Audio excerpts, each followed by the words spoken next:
Delanco Township Committee Special Town Hall Meeting of July 21st, 2025, beginning at 6 p.m. at the Delanco Township Municipal Building, 770 Coopertown Road, Delanco, New Jersey. Thank you. Good evening. Welcome to July 21st Township Committee Meeting, Town Hall, 6 p.m., located at 770 Coopertown Road here at the Municipal Building. Roll call, please. Mr. Bartlett. Here. Ms. Fitzpatrick. Here. Mr. McFadden. Here. Mr. Olet. Here. Ms. Seuss. Here, thank you. Also present, Mrs. Simonera, our Township Administrator, Mr. Heinhold, our Solicitor, Mrs. Lohr, our Municipal Clerk, Mrs. Russell, our Deputy Municipal Clerk. Please rise for the flag salute. I pledge allegiance to the flag of the United States of America and to the republic for which it stands, one nation, under God, indivisible, with liberty and justice for all.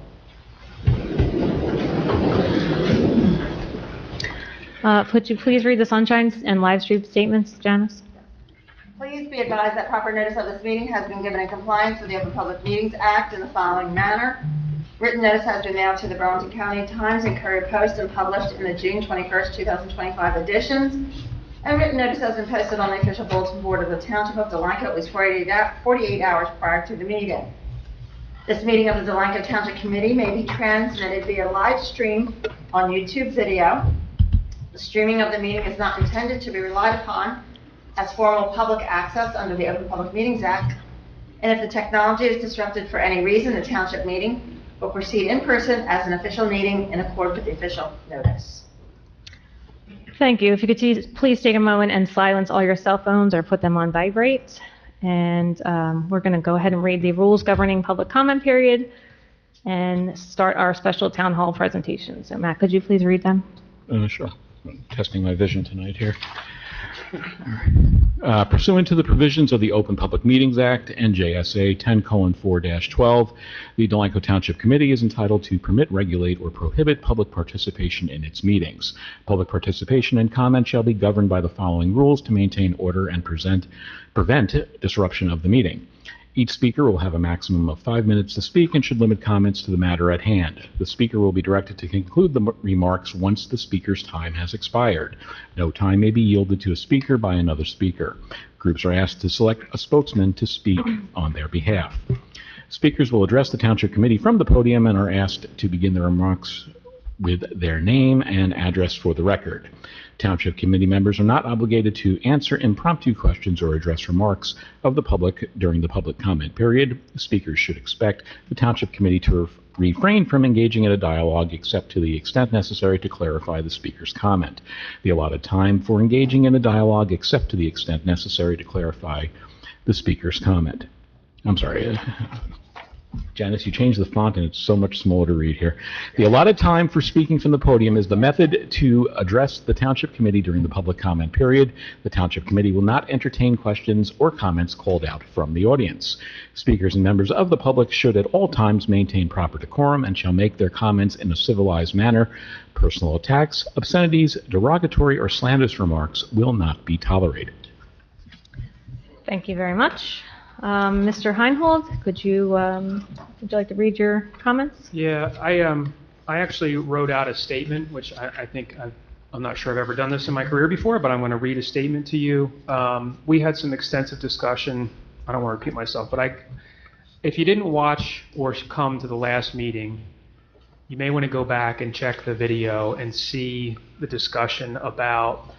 There's been an issue that's been raised about expenditure of public funds for promotional materials relative to 401 Creek Road. So this issue is what leads to my statement.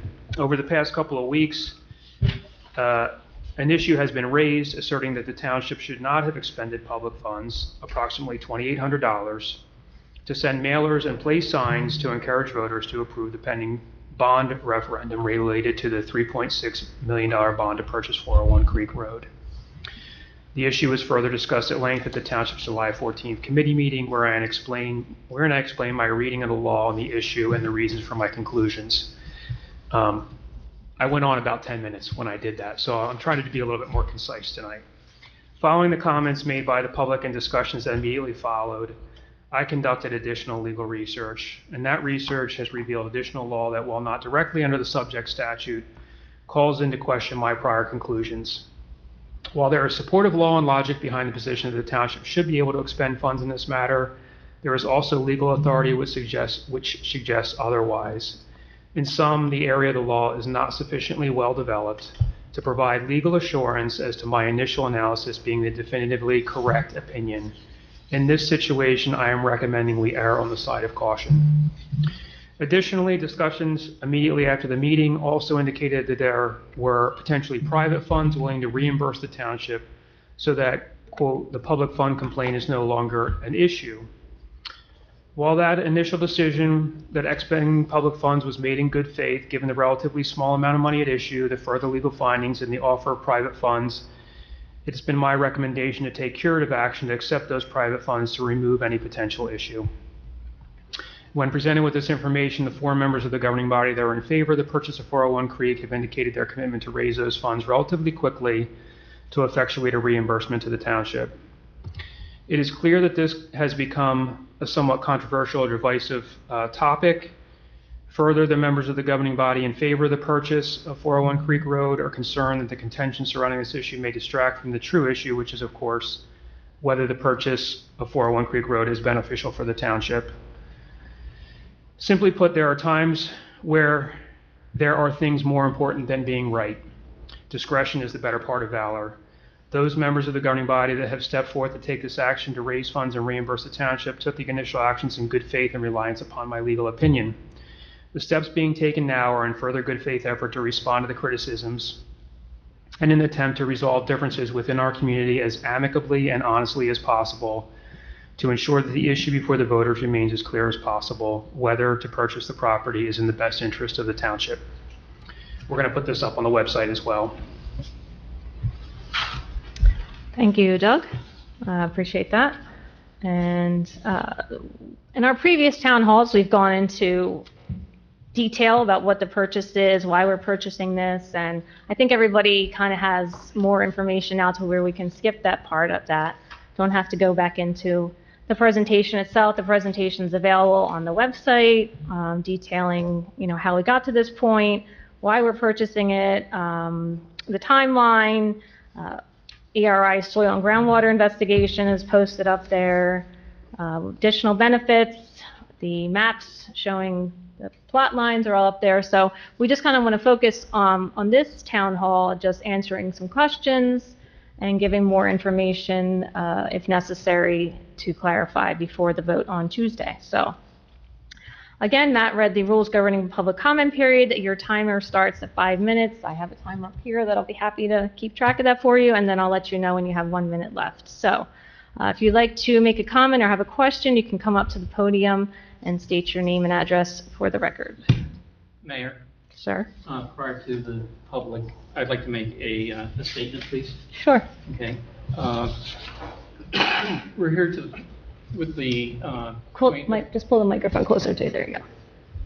We're here to the point now that we're going to have the referendum vote next Tuesday. And the reason that we've gotten to this point is folks signed a petition to bring it to referendum.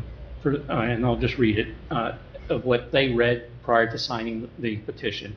We, the undersigned, through this petition, oppose the debt to be incurred for the acquisition of land and the improvements thereon located at 401 Creek Road, Delanco Township, New Jersey. We oppose appropriating the sum of $3,600,000, therefore, and the authorization of issuances of $3,420,000 bonds or notes by the township for financing such appropriations. Okay. So we started out, criterion went before Joint Land Use Board. They got their approvals. Some residents came before the committee and asked if we could look into it. We did, subcommittee, and then as time went forward, agreement of sale took place, and then came a point for the bond. And opposing the bond is where we're at, the debt of the bond. Now, I started out with having this 20-day window of being able to object to the debt. When I started out, I was like, I don't think I can get 10 people to sign this thing, all right? And then as I started, people said, well, give me the slip. Folks in town should have the opportunity to vote on this for 3.6 million. We should all have a say in this. So we got to 10 people, and next thing you know, we're close to 100 signatures. And at that point, I was like, this thing has grown, and I better advise the rest of the committee. And I did that through our solicitor, Mr. Heinhold. Okay, and we ended up with 307 signatures, which was way over the 206 signatures that were needed to bring it to referendum for a vote.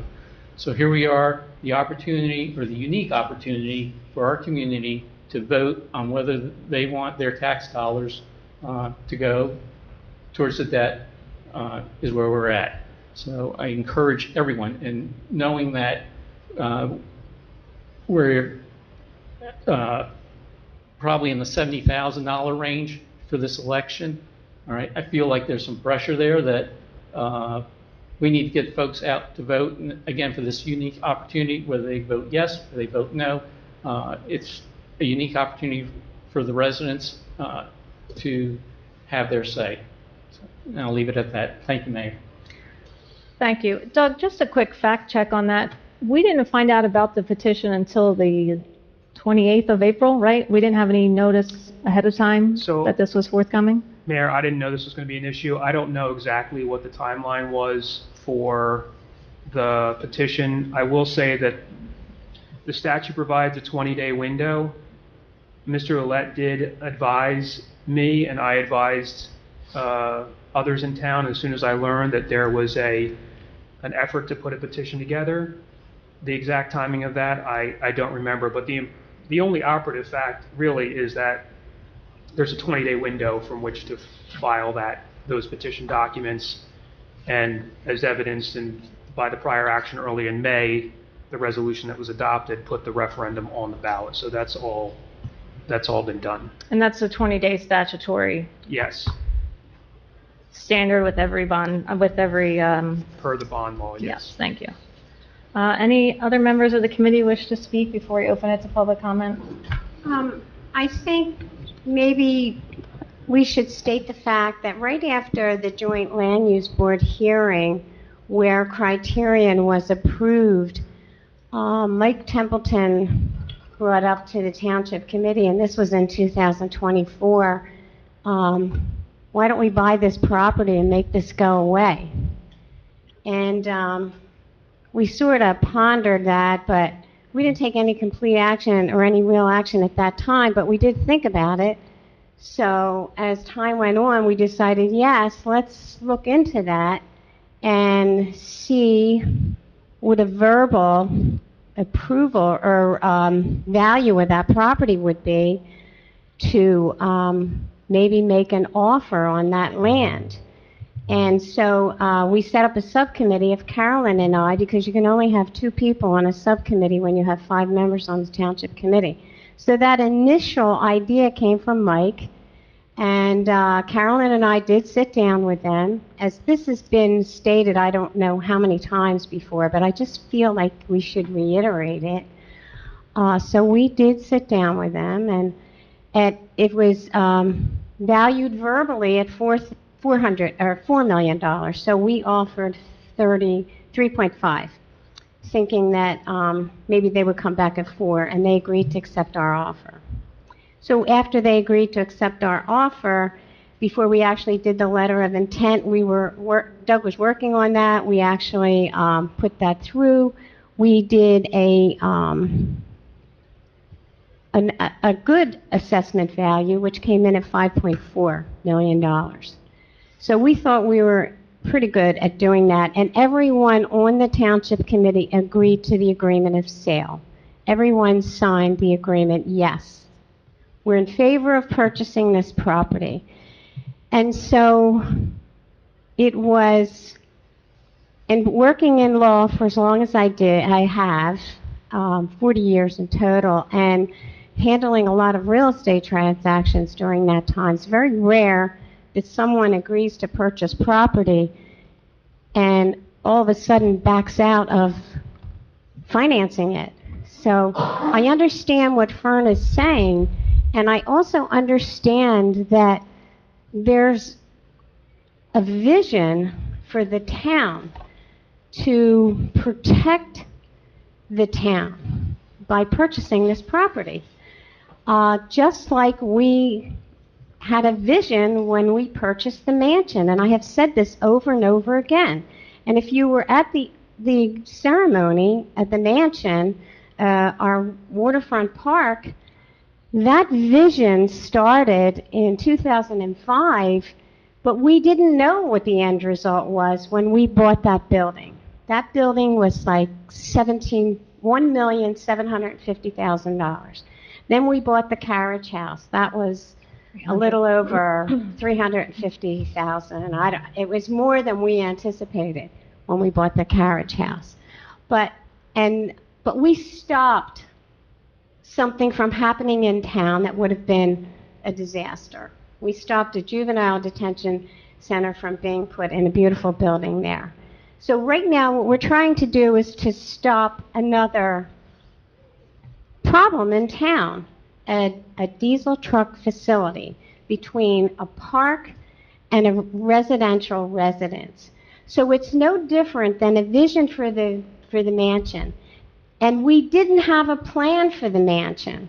We had hoped to keep the property for Delanco Township, but we couldn't. It was too costly for us. So we went down the road, redevelopment. We had a couple different people come in and want to purchase it. They had plans. When you do that, you have the option. You make the decision of what actually can be developed on that piece of property. And we finally had Grapevine come in.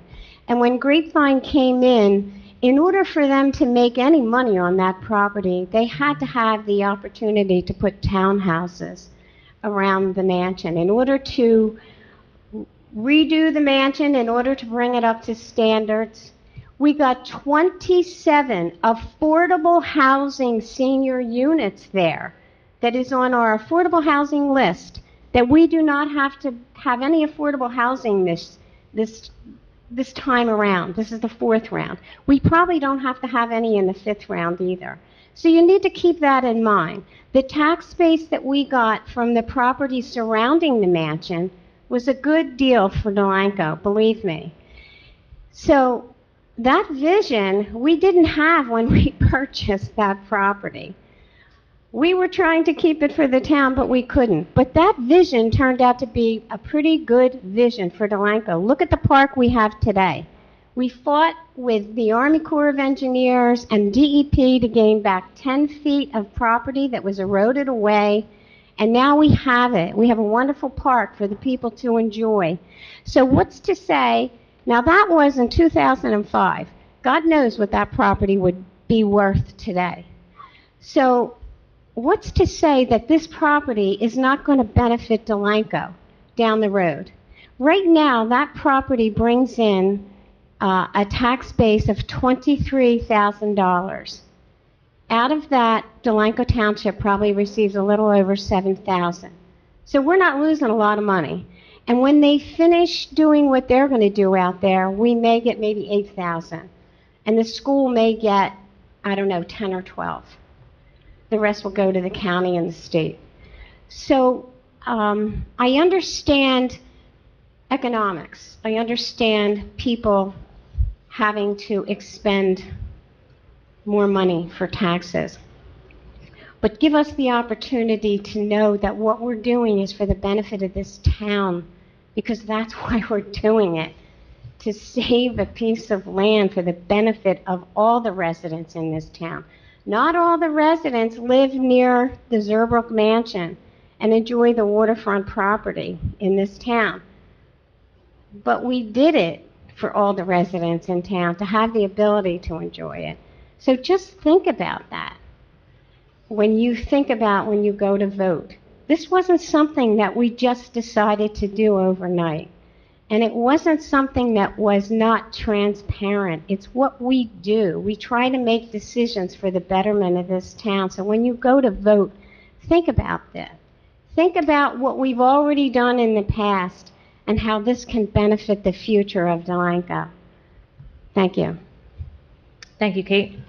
Matt or Phil, did you want to make any Okay. comments at this I time? think Kate covered it well. Yes, thank you, Kate. That was very well said. Appreciate that. Okay, so we'll circle back and actually open this now to public comments. Again, please come to the podium and state your name and address for the record.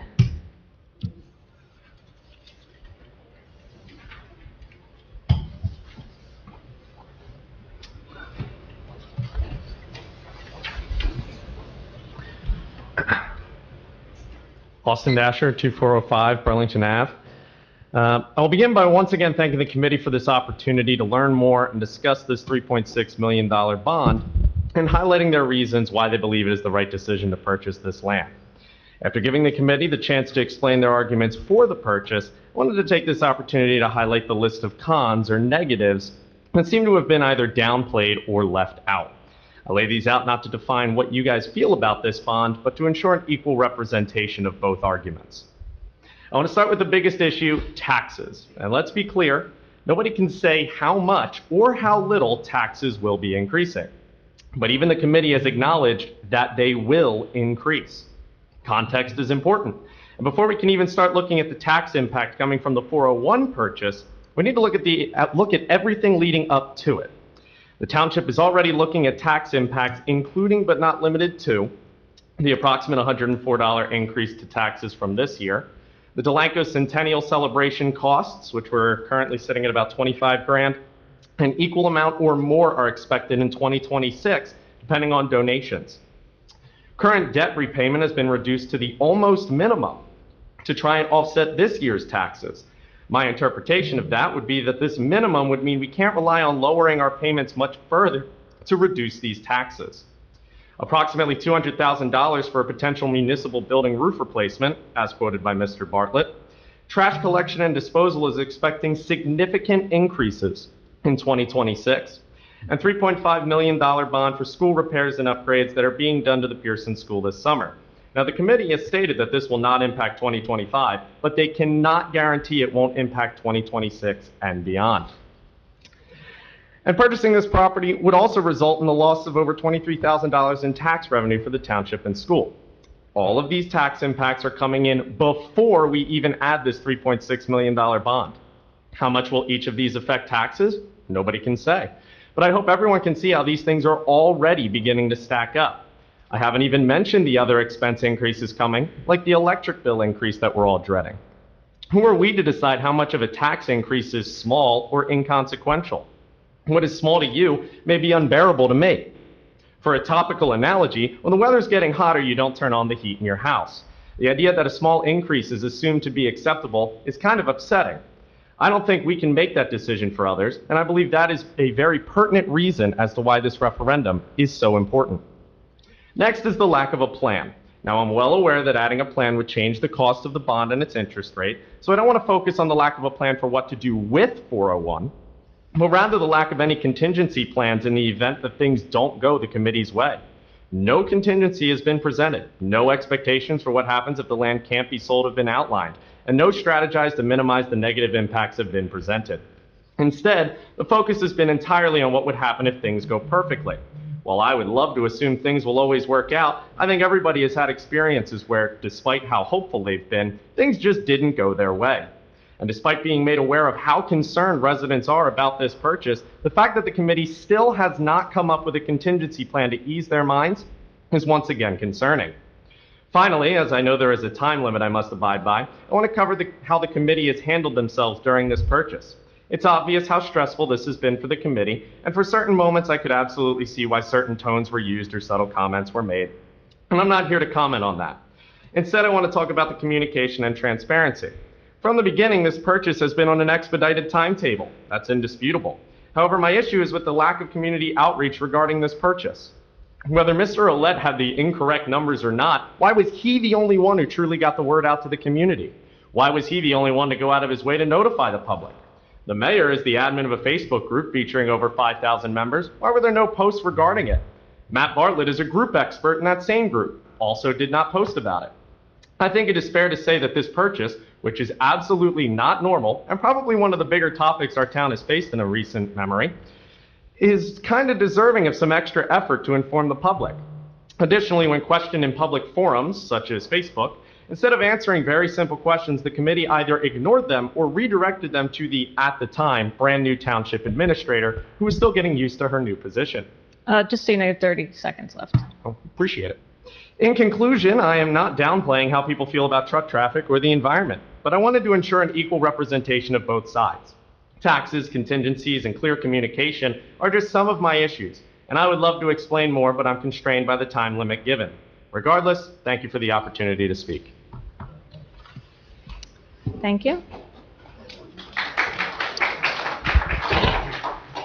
Mrs. Simonera, did you want to comment on kind of the budget and why we can't tell anybody what their taxes is going to be in 2026 and just how that process works a little bit? Yeah, sure. What I can say, in some of those instances, Mr. Dasher, I know you had mentioned the roof, and that has been brought up as an estimate, just like we do for the roads and sidewalks. We have a 10-year plan for each. So we're always updating, and I say we, and I've only been here 3 weeks, but I really have had enough time to kind of dig in and look at the finances.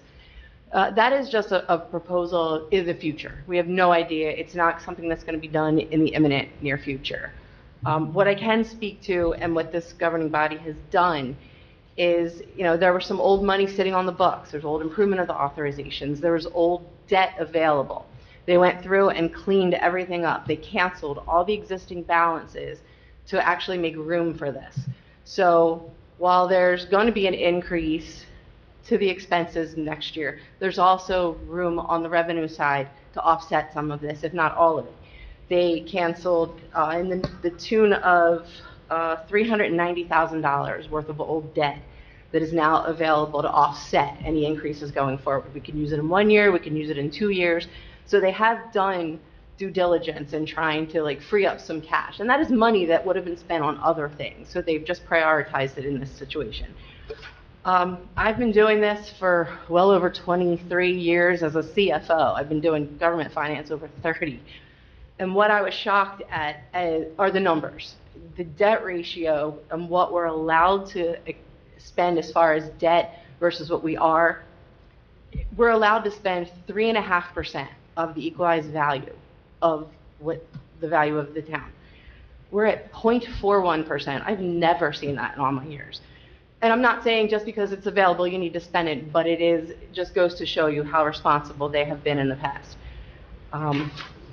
Your budget increases, again, around 2 cents every year, unheard of in this economy. And somehow in the past they've been making it work. So I'm still digging into the budget, look at the details, but I just can say from just strictly a number standpoint that they have already looked at the books and have done a lot to get ready for this purchase. Thank you. Appreciate that. Anybody else want to comment quickly? No? And anybody else for public comment?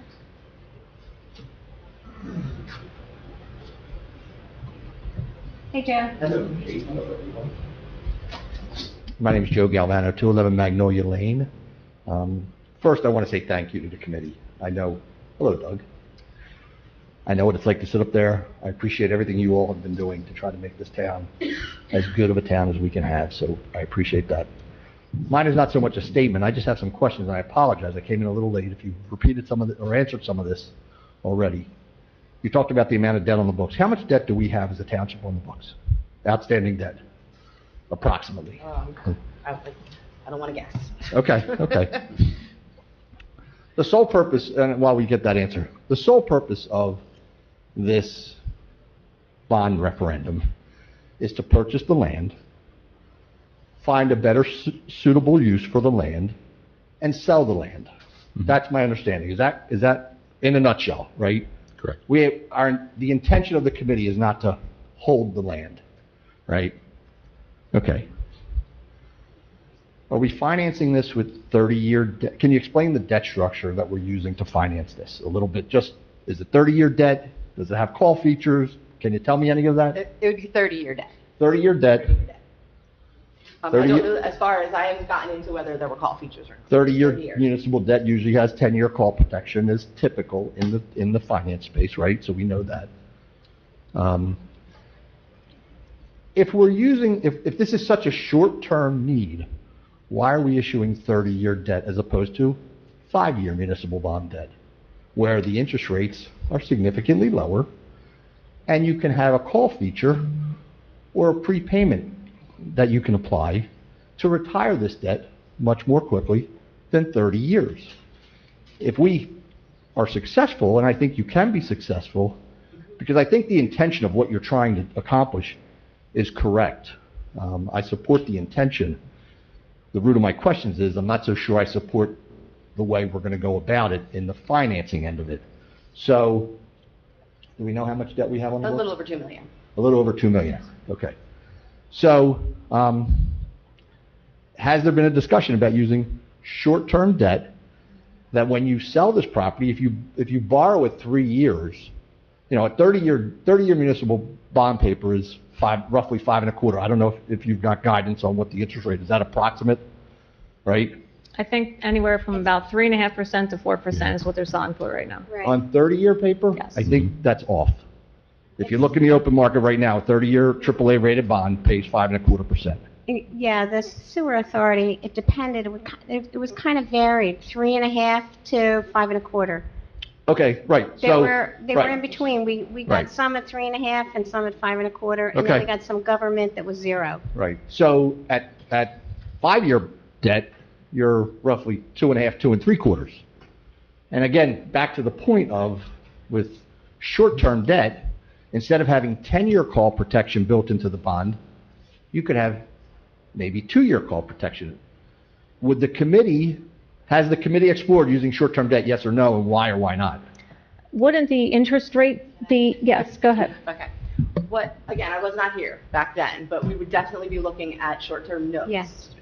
That we're going to look at all financing options. Well, I guess, but we just said we're using 30-year debt. Well, we can. That was the numbers that everyone was going on in the previous, correct me if I'm wrong, that was the estimate. Because to get a that's ballpark. useful life, I believe, correct? It is, yes, it's the useful life. But yes, we would definitely look at going out to notes first and see if that would be more beneficial. There was a financial advisor involved, so we would be doing that as well to make sure that we're getting the best, bang for our buck. I can tell you we just did a note renewal, and the interest rate was net 3.74%. For what time period? For a What time? note. How long? 1 year. 1 year. 1 year. For how long? Well, how much? 3? 2.3, I believe. 3.74% for 1 year notes. So. On 2.3 million, right? Is that how Yes, much? Yes. yes. Wow. Yeah. Okay. So unfortunately, But again, so my question goes back to, as a committee, I think from where I stand, it's this process of how we finance this debt. And I would ask all of you to really think about, and I know it's a very short time frame, because for me, my vote depends on how you finance this. That's where my vote lies, on how you do this. If you said to me, Joe, we're going to do 5-year debt that has a 2-year call feature or a 3-year call feature, and we as a committee right now would commit that when we sell this property, we pay the debt off immediately. Yeah. See, for me, but if you have 30-year absolutely. debt, Matt, with a 10-year call protection, you can't call the debt. Can't call it. You have call protection. So you're issuing a municipal bond. Is that correct? Or are you borrowing money from a bank? How is it being done? I mean, is it a municipal bond that anybody in this room could buy? So the bond ordinance authorized the amount, right?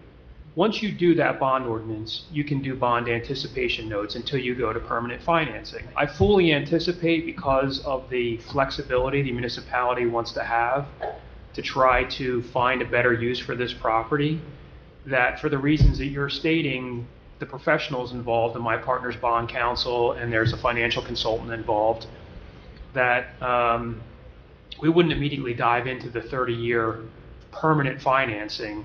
There would be most likely, especially in that first year, an effort to just do a bond anticipation note so that we can figure out, what our market is and how quickly we can get this back on the market. There are a variety of lending options. I spoke to a lender today. And I come from a little bit of a lending background and a little bit of a finance background. There are a variety of options. And when you have a short-term need, I would just implore you to explore this very, very carefully about how long you take this debt for and what you can, I would almost ask you right now to take a straw vote, but I don't think you would, that any proceeds from the sale of that process immediately pay off any outstanding debt that the township has, whether it's existing debt of 2 some odd million that you can get rid of, or again, properly structuring this debt so that there is no excessive prepayment penalty and that the call protection isn't so great that it, right? The cost of floating this bond is built in, whether it's a 5-year or a 30-year. There are interest-only options. Again, same thing we do with our homes, right? I'm going to refinance my house, or I'm going to take out a short-term loan on my house. I'm selling it in 2 years. I'm not going to throw money at the principal for the next 2 years. I'm just going to throw it at the interest, because why would I take this money out of my pocket, right? I'm not looking to build equity over the next, right? So I would just say, and I would love to hear that's what I will come back to this meeting and hold your feet to the fire on in terms of the debt structure. I really think, and I really hope, and I know that you'll sort of lead the charge on this, Doug, because you'll speak to council, but Yes. there is a better way, there is the best way to do this from a financing perspective that allows this town to get back out from underneath of the 3.5 million quickly. So if it's $200 a year, I saw that number, right, thrown around, right? If it's $200 a year that it costs the taxpayer, if I do that for 30 years, that's ridiculous. If I do that for 3 years, I bet you I know me, and I bet you most of the people in here could swallow that for the right reasons, okay? I don't think we should be in the business of speculating on land. I think a lot of us are scratching our heads around 5.4 million assessed, 3.5 million purchase, okay? I'm sure you've answered that. I don't know if you've answered that question, but why would, you're in real estate, your land, you're professionals. It's a head scratcher to me, and I don't know if there's an explanation behind that. I know a lot of people have asked that question. Why do we think we're buying a property for $2 million below its assessed value? Why would a real estate investment company sell a piece of property for $2 million less than it's valued at? I couldn't even tell you. They've never commented on it, right, Doug? I mean, what? It's just Do you have some background on that at all? So the appraisal is public record. We've shared that. And the appraisal company that was used is, in my opinion, the best, at least in Burlington County, if not beyond. McHale Associates out of Lumberton. So they're well respected, been around for decades. The company, I think, you have to understand, this is just my view, and I don't know the answer to the question you're asking with certainty, but when we rezoned the property from the original industrial zoning and took away the warehouse use and made the I3 zone that did not permit warehousing anymore, the company, that Criterion that we've been dealing with, was subject to that change, having just recently purchased those properties, and they sued us, right? So the first thing we did was reached out to them and said, let's sit down and have a conversation about what you could live with so that we don't get into an extended piece of litigation. What I was trying to do, and what the subcommittee and the whole governing body was trying to do, was not lose the whole rezoning, because if we lose to them, we lose the whole rezoning, right, and warehousing is back on the table for all the properties, not just this one. And Criterion wanted to put a warehouse there. They had proposed a warehouse Yes. there. They came back with the truck maintenance facility. So we had extensive discussions with them to resolve that litigation, preserve the I3 zoning, and the solution was to pare down a truck maintenance facility and not have a warehouse on that site. I think because we developed a relationship with them through that process, they had just gone through the board hearing. Right after that, we reached out to them and said, hey, you know what, we're actually now interested in purchasing the property. They had sat through the board hearing just like everybody else. It was not pleasant. I wasn't there, but apparently it was a rough meeting. And I think their view of it was they look at it in terms of what did they just get approved, and what do they think that means to them in terms of dollars? What are they into it for? What are they going to get out of it? That first number they threw out was $4 million. And so there was discussion back and forth. again, we had discussions, oral discussions with the appraiser just to make sure we weren't out of the ballpark. And they said, we think it's worth at least $4 million and probably more. We went back with $3.5 million. And I thought there would be further negotiation, and they agreed to it. Okay. I think, I don't want to, put too much emphasis on it, but I think the fact that they were trying to basically look at the situation and go, we're either going to be fighting with the town, or every time there's a complaint from the neighbor behind, we're going to have a zoning officer out on our property and our tenants are going to be complaining to us, or however that's going to work. I think there was just an effort to okay, what can we live with? How can we make this work? And so if their offer initial sale was $4 million and you negotiated to 3, then that sort of makes me feel okay, right? That makes me feel okay. Right. They came to an agreement on 3.5. You got an appraisal, it's worth a lot more money, but we came to an agreement on 3.5, so. And, I would say, again, I think that appraisal company's great. I agree. I use them for a lot of things over the years. I think they're very well Yep. respected. They came to the conclusion they came to. Since then, what I think is even more telling to me is in Delanco, so we've got a Delanco piece of property, the old Wallace paving site, has also since gone under contract. And I don't know the exact number, but it's over $3 million. 3.6 it sold for. Okay. So, Okay. pretty good Yeah. good comparable. Yeah. And just a quick comment on that property. It was never for sale publicly. It was for rent back in January, I believe, or February. Another site listed it in January for $9,100 a month for rent. It was never listed for sale. Looks like it was an off-market sale, and then sold in March for 3.6. Okay. Just a quick note on that. Similar So, size. So I think you, again, not here to criticize the concept and the idea. Right. I told you what's crucial for my vote is that structure, because again, I would expect that if that property is sold, we have I don't want to see $3.5 million or $4 million go into the coffer, and we pay for that over time out of everybody's pockets with not a lot of use. The Fisher Canvas property is sitting there, right? We own that property, right? That's a property that we own. So Right. I worry about being in the real estate. We're not in the real estate business, but we are in the community building business. And I do think that what you're trying to accomplish makes a lot of sense. But again, and I'll say it for the last time, it's the structure for me that is the most important, because I think you have to be able to get out from under this debt as soon as possible, and you will get the support that you want if you can figure that out before the 29th vote. I will make just one other comment. I don't like to hear that the township is only losing X number of dollars. The school has to be, you have to say that the town is losing the full amount of the revenue for the 1 or the 2 year period of time. Because as a committee, you work closely with your school board, and if the school board is in trouble, then this group of people sitting here is in trouble, because we're going to be asked to pay for whatever trouble there is. Sure. So when you say that we're only losing $24,000 and it's $50,000. no, it's $24,000. That's the full tax bill, is $24,000. Okay, but then it's stated that the town is only losing $8. Yep. Right. That's Town the township I loses just seven, think- the school loses 8. So Right, it's so I just- 15,000. You gotta talk, in my opinion. Yeah. It should be talked about, just my Right. feedback. I It should did be talked mention about that as a earlier. whole number, because the school and the committee were all Delanco, right? Right. We're all Delanco. Yep. I So did mention that earlier, I, Joe. You missed I'm anxious, okay, so I am anxious. Again, thank you for what you do. I know Thanks. Yep. I know you commit a lot of time to this, and I hope that it turns out the way all of us want it to turn out. Thank you, Joe. So, thank you for your time. Thank you, sir. So just appreciate that. Yeah, I think we should address Joe's comments, though, because we have, Joe, with Richard, and I'm sure we're going to do that with Deborah, that we have worked on that basis where we pay off. We do a lot of short-term notes, and that's why our debt is so little.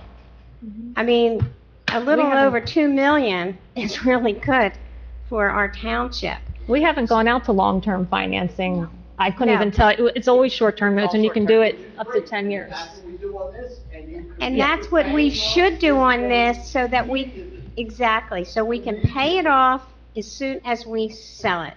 And then if you make profit, it goes into your surplus. Surplus. And then that gets added to our budget and decreases tax increases. Or that profit pays off the other $2 million that still has to. Yeah. So, Right? yes. So thanks, Joe. I don't want you to call out comments. I don't want to upset everybody else by doing that. So, thank you, but I thanks just for your thought comments. we should address Mayor, can I add to the, Sure. so I think it's important, we're getting a lot of phone calls in the office, and we don't comment on pro, con, whatever, we stick with the facts. People preface, a lot of times when they call in, they say they're scared about 3.5 million in taxes next year, having to raise the and I think there's a lot of misunderstanding, just from people calling in. They think that the 3.5 million is due next year, and that's not the case. But I think you just brought up an important part. The 2 million that was just refinanced is on a bond anticipation note. And the other thing, Joe, if you remember when you were committee, on the bond anticipation notes, you only pay on the interest Yes. for 3 years Yep, interest before you have only. to start paying on the principals.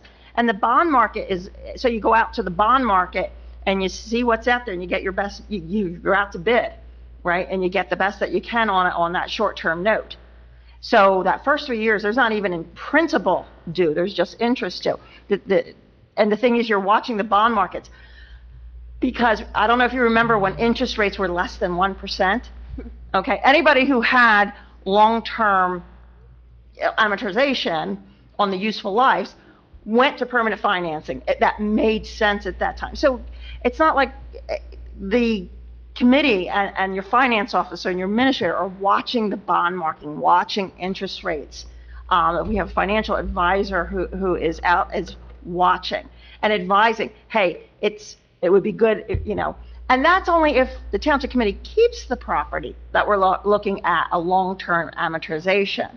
But I think one of the misconceptions that we're getting, with phone calls in the office is a lot of people think that the full amount is due like in 1 year, and that's just not the case. But the bond anticipation market, the bond anticipation note market, right now is, very favorable. And with this purchase, there's no principal due until the 4th year. So, Right. Thank you, Janice. That's important to point out, and I did have that in my notes here to address. And I believe the first year interest was about 120,000. Do you have that information, Deb? That's correct. Yeah. Yeah. So if you remember earlier, she said that we have $390,000 in bonds that were canceled and now sitting there. So that's 3 years worth of interest payments right there that no one would have to absorb. There would be no tax increase because we already have the money there. So I think that's important to point out. Just 3 years worth of interest is already covered. Anybody else want to comment on anything else with finance? I know it's our favorite thing to talk about. Well, I guess we could just say that we just retired one administrator who was just an excellent in finance, and we've just hired one who is excellent in finance. So I think we're really in a good position to do the right thing. On top of our CFO, who's excellent in Right, finance. So we really have some So we have really good strong guidance. finance guidance. And then, of course, our financial advisors, our attorneys Our who attorneys, yeah. do this for a living in the bond market. So I think we're really well protected. A lot of us up here understand the finances of the township and how this works. So we would do our due diligence and make sure we're getting the best financial scenario. So. Yeah, and I concur with Mr. Galvano's comments. Get the money in, get it sold, get it off the books. And pay it off. And pay it off. I think we've Retire echoed that debt. since day one, that we never 100%. intended to keep debt or carry long-term debt. And like I said, any profit that we would get would go into our surplus and then help alleviate tax increases in the future due to regular expenses. So, okay, let's move on. Anybody else have any comments? Vera Darmo, 605 Hickory Street. First, I want to say thank you for letting Joe go over the 5-minute limit, because he did have a lot of stuff that I have It's hard no to idea time you when about. you're going back and forth, so. Yeah, no, that was excellent. And during COVID as a teacher, I had to learn all this technology I wasn't familiar with, but it can be done, So I hope that the committee can learn how to use that screen, because that's going to be like the joint land use people can teach you guys. So could someone from either our joint land use board or the committee come over to the maps and show me what trees are going to be left, and show me a little bit about the traffic. And it's far away, but I'll video it so that people can see it when I post it. Because can someone come up and do that, like about the traffic patterns? Like I know that Mayor Seuss, you said you didn't have the traffic study handy. You said that in Facebook comments. I personally on a Sunday did not have it handy, right? So now we're at the meeting. You got it handy? I'm sure it's in our records. I don't You have have it no sitting up here on the comment? dais, though, no. Does anyone want to talk about the traffic? Vern, are they they're not my maps, Yes. that's not my documents, They're, so. they're the blueprints that were presented to, by Criterion, from Bowler Engineering back in October. I picked the 3 or 4 blueprints that are there. Traffic or the truck route or tractor trailers coming in and out of 401 Creek Road shows on the blueprint that it's from Route 130. They can come in from there, make a left into the property, and then do whatever they need to do, and any exiting would come and make a immediate right-hand turn and goes back out to Route 130. The way the, I guess, pork chop or the way the entrance exit is designed, it doesn't allow them to make that left-hand turn. Right. Yeah, just one comment on that, Vern. I'm sorry. In from 130? They can't come into the facility from Creek Road 130? Like, can they go from both sides into the facility, or only one side into the facility? I think they could come in from Delanco Coopertown Road and turn right out front here at the municipal building, make the left onto Creek Road, and then turn into the facility, making a right into it if trucks were coming that way. Okay, so Coopertown, and then where that big bunch of woods is right before Newton. You gotta talk at the microphone. Right here. They have to be able to hear you. Okay. I'm sorry, while you're getting up there, I'm sorry, Vera, let me just interrupt for 1 second, please. The Joint Land Use Board's resolution does not prohibit them having trucks come in from either way, whether it's up Creek Road from Coopertown, which could come from Burlington Avenue through the rest of the town, or from Creek Road out from 130. So they could come into the property any which way their little hearts desire. Right. That's correct. And sometimes Again, the blueprint that was presented in the traffic pattern. I've seen I've seen that. I don't sit on the Joint Land Use Board, so I would call out why they approved it that way. Well, who's gonna enforce that? Right. It's not enforceable. Some of the trucks are even on Union. I've seen them on Union Avenue in Delanco. I saw them where they had to actually back up because they couldn't make a turn. So the trucks are all over the town. So just because it says they're going to go one way or this way, they're all over town. And I'm sure other people have seen it too. I'm sure it's just not my eyes.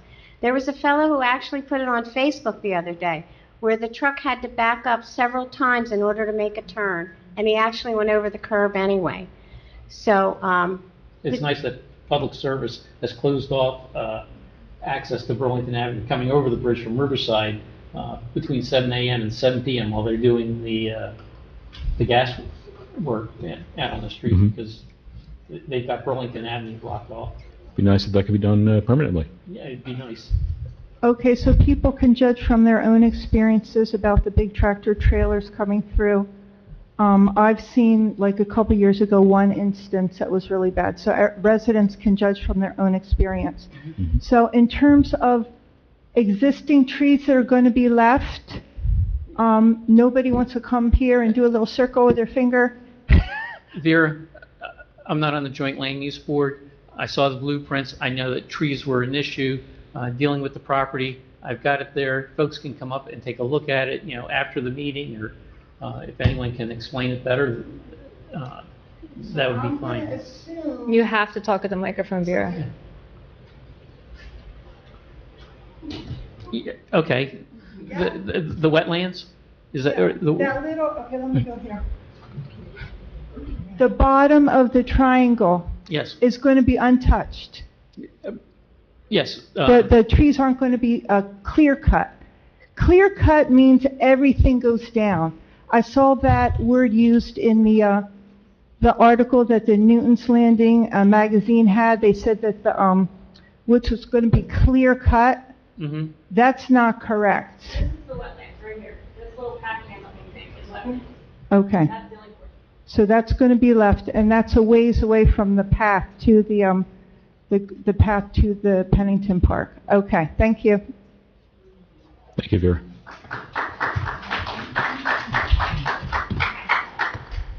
Hi, good evening. My name is Lori Van Genderen. I'm at 318 Maple Avenue in Delanco. I'm here to comment on a couple of posts that were made on a website, and specifically how the information or misinformation I think that they provided with regards to the Joint Land Use Board.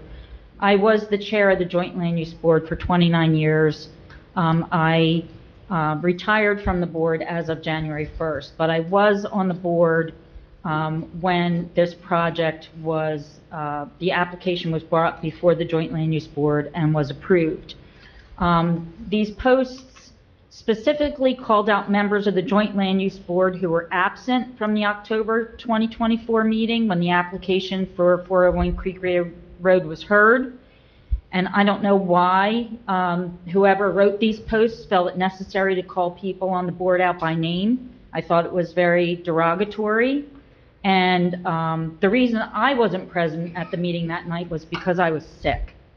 I took time off from work. I was not in work that day, and it's not appropriate to go to a meeting at night after you've taken time off from work. And I was so sick I couldn't speak. So I wasn't going to run the meeting and subject my fellow board members to my sickness. So that's the reason I wasn't at the meeting. The posts also state that the meeting on October 1st was the, and I quote, first opportunity for the board to shut down Criterion's truck repair and trailer storage plans. A planning and zoning board is bound to consider applications based on zoning and ordinances that are in place at the time the application is submitted and based on the municipal land use law. At the meeting on October 1st, the board heard the application, asked numerous questions of the applicant. In fact, I have a copy of the meeting minutes, which Beverly did. They're excellent. They point out all of the discussion that happened, and there was a detailed, lengthy discussion. These minutes, just for that application, are 11 pages long. It was stated by the board's attorney after the applicant presented their final summation that the application was a by right application for site plan approval. By right refers to applications that meet the zoning code and they're not subject to any special approvals such as use variances. So board members, when they are considering an application, they're required to consider the testimony provided by the applicant, and you have to base your decision on whether or not the proposed application meets the requirements of the zoning ordinances. One of the posts states that the Joint Land Use Board didn't want the truck repair. If they didn't want the truck repair and storage facility, they should have voted it down in the first place. Board members cannot deny an application simply because they don't like it. They must support their decisions with findings of facts and conclusions of law which are based on the record. The other misleading statement in the post was that the Joint Land Use Board had a second opportunity to stop Criterion's plans for a truck and trailer storage facility on October 29th. And at that meeting, which was the next meeting that the board had after they had the hearing on this application, was to memorialize the resolution. The board's procedure is to hear an application, act upon it, and then the board's attorney prepares a resolution. It's an official document which serves as the record of the board's decision. The vote on October 29th meeting was simply to memorialize or confirm the action taken on October 1st. It is not an opportunity for board members to vote to approve or deny the application. That was done at the October 1st. So that meeting and that vote that was specifically, again, called out in that post was simply a confirmation of what took place on October 1st. So I was very disappointed to see the misinformation that was put out there, and I just felt compelled to come tonight and clarify that on the record and in a public forum. So thank you very much. Thank you, Lori. Thank you, Lori. And it's just a shame that the people who put this website together won't give their names and choose to remain anonymous and put this misinformation. Yes, but they like to put misinformation out there. I did not appreciate that. I concur with your remarks. Thank you for taking the time to explain that process, because I think a lot of people were under the assumption that if you didn't want something, you could just vote no, and they have, rules and regulations that govern them. They are a quasi-judicial board. So thank you. Anyone else for public comment? Good evening, Ann Moore, 222 Edgewood. I also have been on the board. Into the mic, Ann, sorry. I've been on the board longer than some of you were born. And as a board member, as Lori stated, we have to follow the land use regulations. We have to follow state standards. Anybody that lives in River's Edge knows that the parking is terrible. We had to approve that, even though we knew the parking wasn't adequate, because the state residential site improvement standards say a garage and the driveway in front of it count as parking spaces, and you can only have 2 parking spaces.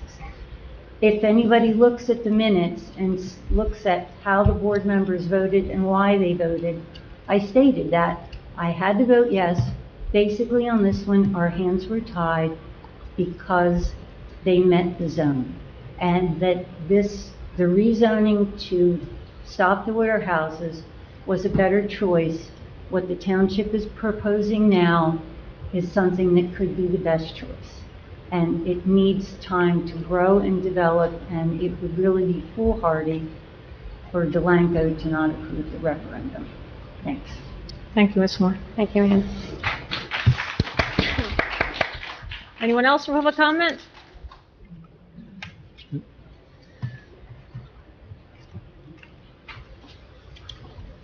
Good evening, Rob Dancer, 1006 Hickory Street. With the traffic study, I'm not familiar with traffic studies. Do they normally come with estimates for number of trucks coming in and out of the facility? Or Yes, so it's their proposed, what they does estimate. anybody have any kind of estimate of what they saw on the traffic study? Because one of my major concerns is that a lot of these things have been overstated. A lot of these concerns have been overstated, and we don't have any objective data to tell us there's going to be 2 trucks a day. There's going to be 50 trucks a day. It's really just left up to everybody's own speculation at that point. So does anybody have any idea? If we've had a study done, that would have really been good to have that info previously, I guess. I have to tell you, Rob, I don't put any merit into their traffic studies. They're done by the applicant's engineers. Right. They're just a best guess estimate. No one's Okay. holding them to the fire with that. Of course, they're always, I But you feel like, guys an also- error but on you guys their... also will keep telling us that there's going to be an increase in traffic, but you can't tell us how much. So Well, there's 124 trucks that are going to be allowed to park there, so. again, that still doesn't tell us how many trucks are No. going to be coming in town. You got people imagining there's going to be trucks coming in and out every minute there. I imagine they want to turn the trucks as soon as possible to make the profit on repairs of the Right, but trucks. we so- don't know what level Correct. of repairs they're going to be doing and all that Correct. either. Mhm. But that goes along with the pollution too. I mean, we hear, I'm really afraid that a lot of this stuff is being overstated, and we don't know. We don't have any objective data to tell us that. But I guess we won't have that still, or? 'cause I that's know really Mr. one of the Burke big has all the factors in my documents. vote. He could probably share that information with you, or you Okay. could, submit a request and Yeah. get Okay. that, but I don't have it off the top of my head. Right. I just wish that was presented earlier on as we're telling everybody there's going to be an increase. Also, I do appreciate Mr. Heinold's statement earlier about the signs. I am disappointed in the committee members, though, of not looking at how the public would view that. You just looked at the legality of it and said, yes, we're going to put these signs out, say vote yes, without considering that there's probably a lot of people that are a little upset to see their money used to put up signs for something they don't agree with. So I just wish that the township committee members could really think about that next time, just not whether it's legal or not, but whether it's right or not. Let's Thank hope you. there's never a next time. Yeah. Anyone else? Thanks, Rob.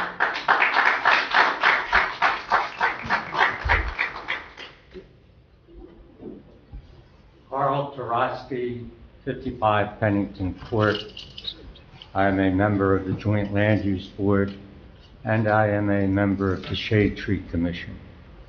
Unfortunately, I've only been here for a short portion of the meeting tonight, but I did hear Ms. Van Gendren's speech, and having been and still being a lawyer for the state of New Jersey since 1969, I can say that her interpretation of what was before us on the Joint Land Use Board at the time we voted for this is accurate, that we may not have liked that idea at all, but we were bound by what the regulations were at that time. Now, as far as the Shade Tree Commission, I speak for myself, not for the commission, but I understand something like 70 trees will be removed. 700. 700. Okay. And the whole area will be blacktopped. Now, there was some talk earlier tonight about the bottom area, the swampy area. That blacktop will allow runoff from the trucks to run down and into that area. So that's a problem too, as well as the loss of the trees themselves, which will lose the ability for us to breathe better throughout the community. Thank you. Thanks, Carl. Thank you. Scott Duke, Pennington Court, 18 Pennington Court.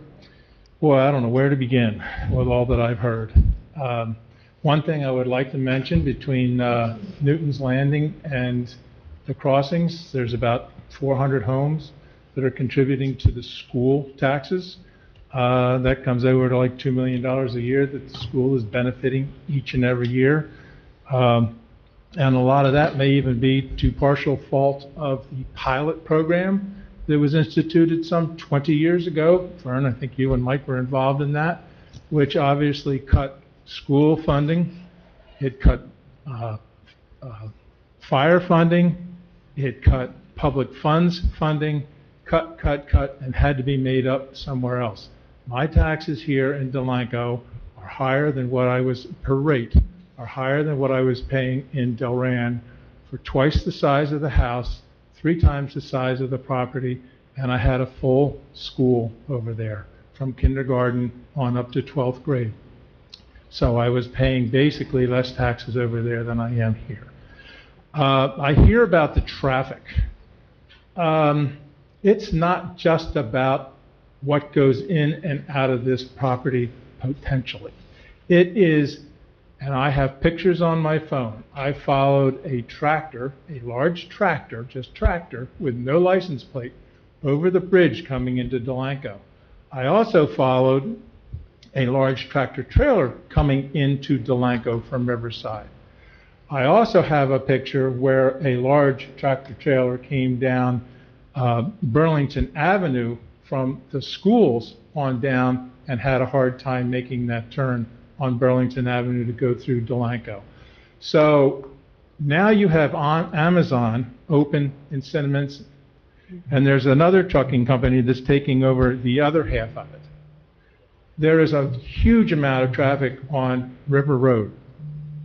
It's all coming around here, and actually, you go yesterday or Saturday, my wife and I were on Taylor's Lane, and finally at the end of the third light, because we wanted to turn left to come north, we skirted over to the right to get across the street. It would have been 4 traffic lights for us to turn left. Now, yes, that's on Taylor's Lane and. But I've had similar problems up by Lidl's. where a lot of these other trucks are going up there and turning. There's trucks everywhere you turn around. And now you're going to have, and basically FedEx and Carvana do their own repairs. And now you're going to have independents coming around with all these warehouses. They're going to be coming in across the bridge through the town. God knows what they're going to have on their trailers, how they're going to be washed, what they're going to spill. This isn't just a trailer storage yard like across the street. This is a truck repair. And I've been in and out of trucking since I was probably, and I do say around it, since I was probably about 12 years old. I've been involved in the business. I've called on customers. I've called on over-the-road people. I've driven some pretty large cylinder trucks. I know what's on those trucks. Be careful what comes into that parking lot at all hours of the night. I don't think there's enough safety issues being addressed for the kids in the park, especially on the Field of Dreams. Something happens in one of those trucks someday and kids are on that park, it could become a field of nightmares very quickly. I mean, trucks with loads, be careful. Interesting on Delanco 411, if you go on their website, be careful. There's some security issues that come up on there, and you may be a target. I'm just putting that FYI out there. Yeah, it's a shame. There's a lot of trolls on the internet passing a lot of misinformation. This is a good deal for Delanco. This isn't something that Delanco wants to hold on indefinitely. It could be turned into something really good, and there's some people out here that just don't care, and they don't care what happens to it, and it's a sad situation. So hopefully this will get through. Thank you. Thanks, Scott. Anyone else for public comment?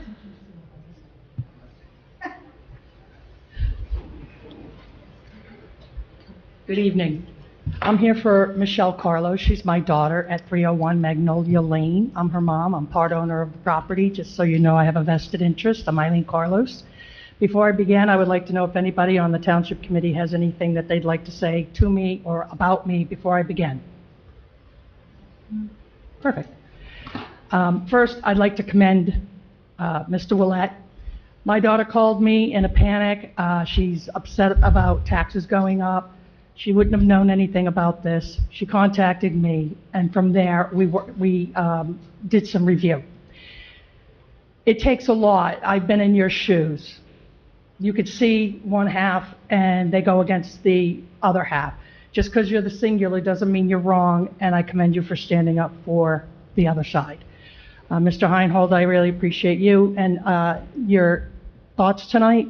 They're accurate, and Mikhail is one of the best, which leads me to what I heard on the internet with the meetings is that you're in real estate. Who here is in real estate? I'm a real estate. You're in real estate? Mm-hmm. Do you understand that when you have a tax appeal, you could not be a witness in a tax appeal? You have no bearing on value at all. So that's why they get an appraiser. You can always quote me if I'm wrong, Doug. So what it comes down to is tax is. The property itself was already holding storage of trucks, was it not? Illegally. Correct. And how long did you know it? I couldn't tell you. It was before my time. When we got notification that it was, code enforcement went out. So And living here, Kate, you've been here a long time. Yeah, I have. And You go door to door. I mean, God bless you. I really respect I know, and I appreciate do. you doing what you do for Delanco. Yeah, and actually, it was, we finally realized that they were being stored because they were actually hidden behind the trees. Correct. And so one of the joint land use things that they have to do is that they make sure, usually to replace things. These 700 trees we're talking about, are they going to be replaced? If they, With regards to what? Do they have anything written in, I haven't read the land use board. No. Do they have a position where they need to replace the trees? Yes. That they're taking down? So they No. are being replaced, and that wasn't mentioned. You're talking about when the truck repair facility is built. no. Okay. Yes, they do. They said they're Ann just said no. Yeah, the trees were being replaced. Correct. And that, because I also With put. brand new small trees, yes. Yes, because I do have comments online Oh, that said, okay. you know, you could use your tree commission as well. They got an $80,000 grant last I knew, whether or not this was a few years back. Oh, yeah. And they could be, if they haven't used it already, if they have We've already done. limitations. That's been grants planted, done, yeah. Okay. So the thing is that when we're talking about taxes, we're talking about revaluations, reassessments. A lot of people were concerned about a reval or reassessment. Has anybody had that concern at all on this board? We haven't had one for quite some time. That's number one. The county usually calls that. So you're going to rely on the county to tell you when to do it? Yeah, we don't usually do that. The county does that. All right, so that means that the school doesn't get to collect their tax dollars. The school is actually doing quite well since our taxes have gone up. I mean, they're getting much better tax because of the new construction in town, because of the warehouses. They're getting more money than they were. Actually, because the roof repair, that bond ordinance, there's no increase in the school taxes this year with that bond ordinance because the money they're receiving with the additional tax base is paying for that so In fact, far. their taxes went down this year. So the additional tax base, they're paying more money than the people afford them? Yeah. They So are. that's an Well, equity? no, there was an That's not additional accurate. building, Okay, no. you can correct me. Added assessments, Added Added assessments right? for the new You know how Okay. that buildings. works. So it doesn't Sure. mean that the ratio is necessarily off. It just means that there's an added assessment. There's a new tax base coming on. Right, and I understand the added assessment. And I just want to correct one other thing, or at least clarify it, and make understand. The school always gets the school sets a budget. It always gets its tax dollars, right? Yeah. They always do. Yes. But it's based on a ratio as well. Right, but okay. But, so is the criticism that the ratio is There's no off? criticism other than, there's not a criticism, there's a lead to the point, and the point being that $70,000 is being spent on the special election. When they needed 75, you said no. And so you were speaking about The school being- district never asked us for $75,000, so that's an incorrect statement. That's not true. Mr. Bartlett was one that did not want to give them that 75. when they Excuse me? wanted. This was a When couple was years this? back. Please. The school This district was a never couple years formally back, and asked this us was for what- $75,000. They went out for a referendum instead. Not instead, that's what they chose to do. They never approached us and asked us Well, for money. this isn't really an argument. This is not, it's. Actually, fact. That's a back fact. Correct. in It's a fact. 2020, I'm sorry, Kate, let me just answer Ms. Carlos's question there.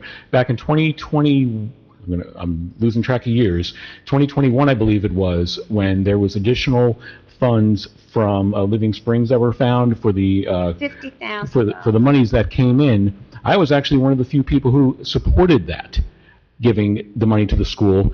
And if I remember correctly, I remember Mr. Templeton was against that, Ms. Holland was against that. I don't remember if Fern was Well, for or and against that's that. another problem I have. Earlier, Kate, you mentioned that Mike Templeton started all this. Well, he's not here, and that's hearsay.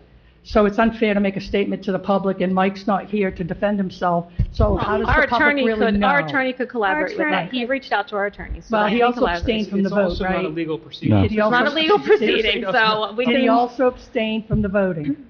He voted yes initially voted yes. to approve the purchase Yeah. It's in the of the minutes. first matter, and then I can't remember, I think he In voted no December, he thereafter. abstained. correct. Abstained, yeah, I think that's Yeah. right. You also, he was also part of that 200 Ash Street that you purchased. Recall Is that a that? question? Is that a 200 Ash? question? What the public needs to understand is that you're saying you're going to flip it real quick, and you're not in the real estate business to buy property and flip property. I'm not sure the line that it draws for a township committee to be in the real estate business. However, 200 Ash, there was a buyer at the time, still refused, then you paid for the demolition, and now you still own it. You haven't flipped it. Oh, no, because we, actually, I think we used Green Acres sort of with that. I think Well, it didn't say it was Green Acres. I don't think the intention was to ever flip it. It's going to be It's a never park. to flip it, it's going No. to be open space park. Well, it wasn't that way when it was first purchased, and there was a buyer. There was a buyer at the time. We didn't know, I have to admit, My I didn't only know there was another recollection- buyer. My only recollection, I don't know about a buyer in the market. I do Me remember a developer approaching the township and expressing an interest to put in 16 apartments on the site or something like that. Exactly. Right, because it's 5,000 square feet per, Let me just clarify a couple of things, and we'll Okay. give you more time. Was before my time. You're saying that somebody who is in real estate has no ability to testify at a tax appeal hearing on value. no, I did not say that. So what was the point then? What's the That you need an comment? appraiser. Of course, right. And So- values matter, and that if an appeal went before the board, the So validity, Okay, let me stop you. you know where I'm We're going. not in a tax appeal, right? Right, Okay? So that's not applicable. We're not in a court proceeding, correct? correct, but you might be. What we're talking about is providing information, right? So if somebody says they have a real estate background, that's not I'm not gonna de- irrelevant, Yeah, right? but I'm not going to debate that. No, but you're whether it's trying to make a relevant or point irrelevant. and say that somebody who said that they're in real estate has no merit to speak on the issue. On the value But- during a tax appeal as a witness. But that's not what we're here for. That's not what the issue is. But beyond Let me- that, the I can get to person the who issue. has the real estate background has also gone to the measure, as does the full governing body, to get a real estate appraisal, correct? Correct, but that's not the point. It's still not my point. If you can okay? make the point, My that'd be point great. is that you're getting a property, 5.3 million, for 3.6. That's wonderful, okay? What if you don't flip it? Because what will be the new zoning? The new zoning is going to be the I-3 without warehouse? What's the new zoning after you purchase it? The I-3 is already in place. It's already. So the township has to go through a process to buy the piece of property, to bond for that piece of property. We The like general, well, I'm not sure everybody does. The general municipal purpose is the statement as to what it is. In other words, Well, what is it? If you let him finish, he would tell you. So I please, mean, let him finish. I don't need a whole story. Let We him heard the finish. story. Have some respect for our attorney, and please let him finish. I have all the respect. I just want to get to the point. Let me just explain though. If we said, for example, we're going to keep it as open space, we're now restricted. There's nothing, we can't remove it out of open space going forward. So typically what happens when you purchase a property, you state a general municipal purpose. Kate, when we started the meeting, I don't know if you were here for her discussion, when the mansion was purchased, same thing. You pass a bond ordinance and you state it's for general municipal purposes. After that process is done and you've actually secured the property, then you can go through the process of parsing out what the best solution is for it. Using the mansion example, originally there was speculation, could we keep the property? Could we do it for some municipal use? Could we do, historic was interested in it. What came to bear was clear that the amount of maintenance required for that older building was more than the township could garner in any sort of income that would come out of the property. So then the exploration became, what do we do now? Let's talk to the market and figure out what their ideas are. That gave the town the flexibility to say, okay, this would be acceptable, this would not be acceptable, how much are they willing to pay, all those variables. Somebody could have come up with a great idea and the township maybe doesn't make all its money back, but it's the best long-term solution, the township can do that. The township could take an opportunity and say, you know, we're going to rezone this for residential, we're going to put buffers in place to make sure that it's suitable for the area and try to make it more consistent with that side of Creek Road. But all those options are on the table because the general municipal purpose has been stated. If the municipality says, we're going to do precisely this, then it's got to do that with the financing going forward. So that's why that happens that way. The other thing I will say too is that as the mansion played out, the riverfront was ultimately retained by the township, became a public park. So there's discussion about rezoning this property away from industrial. That whole side used to be industrial, right? Everything that sort of got changed around it changed away from industrial to the residential uses, to the Field of Dreams, and this, Fred Kennedy's old piece, stayed in the center of it. So the idea is to get it out of industrial and get it more consistent with those uses. But we can't handcuff the municipality by saying we're going to do open space, we're going to do precisely this or precisely that. We've got to go through that process and have all the options on the table, because as soon as we lock in and say it's only going to be this, then that's all it's ever going to be. In addition, the county has already expressed interest in some of the land closest to the creek if this transaction goes through. So there may be more than one, some acreage may be subdivided off, and some of that may go in a deal with the county, where we pick up maybe some acreage over by the Field of Dreams from the county that's usable for active recreation. So there's a lot of, potential there. It's not something that we can say today, unfortunately, this is precisely what's going to happen, because I can't tell you how that's going to exactly play out. We need to have all the options on the table so we can find the best solution. So it possibly can be not resold just to the public. You would resell it to the government, the county, and then negotiate with them on how much money they would be paying for that parcel? No, so I don't want to confuse issues here. And I'm not saying this is going to happen. I want to be very clear about that, everyone. I'm not saying this is going to happen. The county has expressed interest in some of the wetland area closer to the creek. The county also has other land closer to the park that they'd be willing to swap. They're not talking about buying Delanco property at X amount of dollars. What would be left over is the uplands portion closer to the street frontage, and that would be what would be explored for more suitable uses than what has been previously permitted on that site. Just correct me if I'm wrong, because I want to make sure I heard you correctly. So if you swap, does that mean that the Delanco would retain that $3.6 million bond and need to pay it off by just swapping, or are you swapping? Not talking You're about not swapping the debt, whole property. right? It really has no impact on the debt, except that the township is getting possibly usable acreage Okay. as opposed to wetlands. So that would basically answer Joe, where it's like, well, do this quick, but if you're going to swap, that means you retain that 30-year. Eileen? Okay. Eileen, I just want to clarify you. That's not But what that means. That's not what that means. Well, that's why I'm asking you, did I Yeah. hear you correctly? No. The main effort, again, I'm not saying that the county swap is going to occur. The main effort is going to be what is a more suitable zoning for that site. It's already an area declared for rehabilitation. We have the ability to go out for RFPs to request from the market what would be suitable for that site, and to fully reject all those proposals or accept one of them and start working with a redeveloper to redevelop that site in a more palatable way that doesn't create the same issues that are being presented by what this industrial site has created. In that rehabilitation, would there be a pilot? Possibly?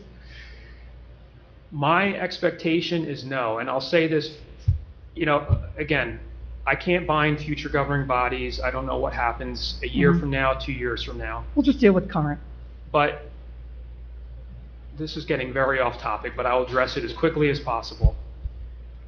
20 years ago, when all this property in here, nothing was happening with development, not only in Delanco, but all up and down the Route 130 corridor, there was a lot of redevelopment designation occurring, and a lot of pilots being done to try and draw in what we call ratables, things that are going to contribute to the tax base without putting a lot of demands on our services, schools, etc. And why was that happening? Because the county had an initiative. The county and encouraged it. And I'm not even saying wrong, right, or indifferent. It was what was happening at the time. Economic development. And it was, municipalities were competing one against each other, other regions, to try and draw in industry.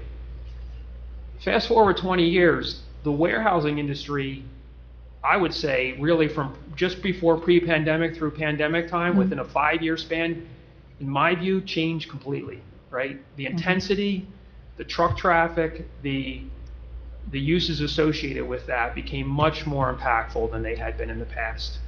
And so the pendulum swings, right? Yep. You go from a time period where the governing body at the time was trying to draw business in. We had Decent Watson for a while, all those issues, right? Since then, these properties, I'll make sure I'm orienting myself right here. It's okay, I probably would have went that The way. warehouses right here, when they came in, they made a big pitch asking for a pilot. And the governing body said no. So that's, to me, was the pendulum's already swinging the other way. Either if you're permitted to build it and you can build it, but we're not going to, try and attract you here with additional financial incentives. Right, because then it became an overburden, and now you have empty It warehouses. was starting to trend that way. Correct. I don't think they certainly built it thinking it would be sitting empty, right? I honestly don't care if they're empty or full. They're still paying full taxes regardless. So I think it's better that they're empty. Which is a perfect point on this property as well, whether or not it draws in taxes for the bottom line. So let's anyway, give you like a minute and a half. I really do left. appreciate that, Doug. Just, I'd like to give you a little poke. Eileen, just to you have poke- about a I'm minute and a sorry. half left. I'm sorry, but the other guy before me, we had a conversation and you didn't count that in, This has been so I 19 would minutes now. appreciate the same respect as Yes, a minute Joe. and a half left. Thank you. Thank you. So the trailers were already there, nobody really knew about it, and now really the discussion is about whether or not there's a repair shop going there. And so the repair shop will maintain itself, whatever, and bring in the tax revenue, and nobody's going to know it's there because we're going to have trees around it, or they're going to be planted anyway. The reassessment, reevaluation, what will you do if the county calls on you to do that next year? It's a question and a statement. The fact remains is that that's going to be another uproar for you to deal with, because then changes will be made, and you don't know how this is going to affect your property. So I would tell you to do it, because you're under 85% at 64 plus, and you really would need to take care of that business. The other thing is, the sale of 401 was an NU-24. Does anybody know what that means? Marked unusable. Okay, so an unusable sale. So the $2 million that's quoted really does make it unreasonable, and Mikhail is very good at what they do. I would definitely tell the audience that he's very good. So 5.3. I would imagine you'd want 5.3 million to come back into your coffers, not 3.6. That would not only write off that, it could write off your other $2 million. So why you would buy it at 3.6 and then turn around and sell it at 3.6 would make no sense. But I'm here again on behalf of my daughter because she wants to vote no. She doesn't want any taxes to go up. She's already had enough with the schools on top of that. And since it's already been quoted that taxes will go up, and since there's a revaluation sitting at your doorstep, I would definitely recommend that you would not want to do this. So I appreciate your time. Thank you.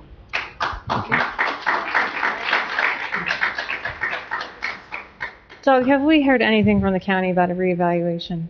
Janice, No, there's anyone? no proposed Thank you. order or pending order. Actually, as we were going through the end of that discussion, I'm looking right now at ratio by town for the full county. And as a general picture, almost everybody is in the 60% range. There's a couple of outliers, some lower, some higher, but the predominant figure across the county is in the 60 percentiles. Thank you. Yes, hi. Steve Schofield, 230 Walter Avenue. I want to ask Caroline if you can give me 1 minute, a little bit off topic. As long as you're under 5 minutes. Thank you. You're good. Doug educated me when I came in when you were purchasing the Ash property. I had asked him why we couldn't use open space tax to do that. He explained why, and now I understand how that works. I did not know until recently that that became open space. We had a bond for that.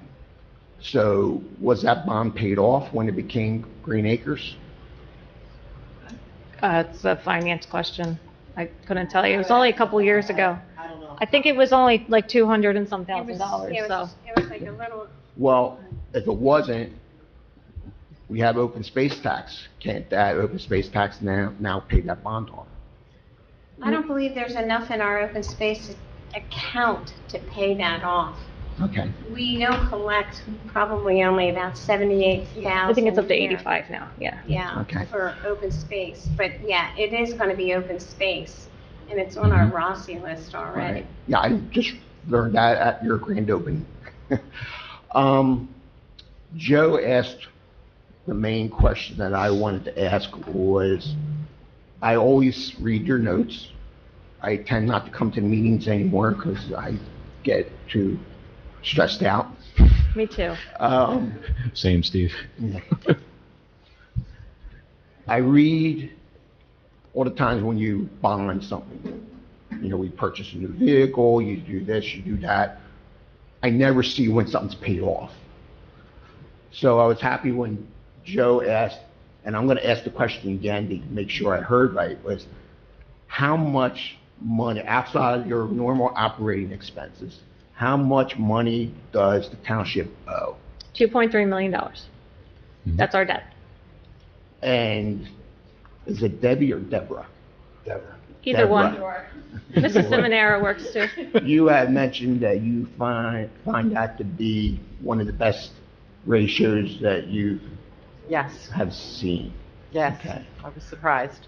The other thing that Joe was the first one to talk about was the bonding. I'm hoping you guys had already knew that and you were just going to get the best rate that you could get. I respect the process.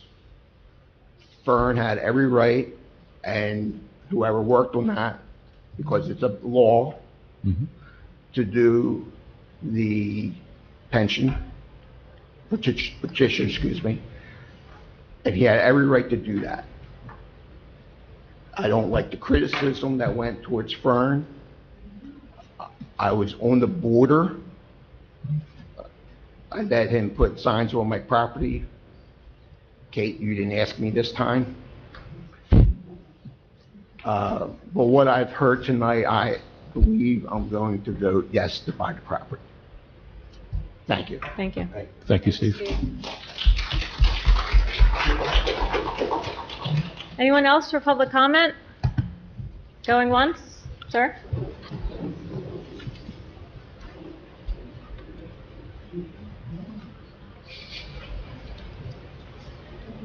Mike O'Donnell, 17 Emery Way.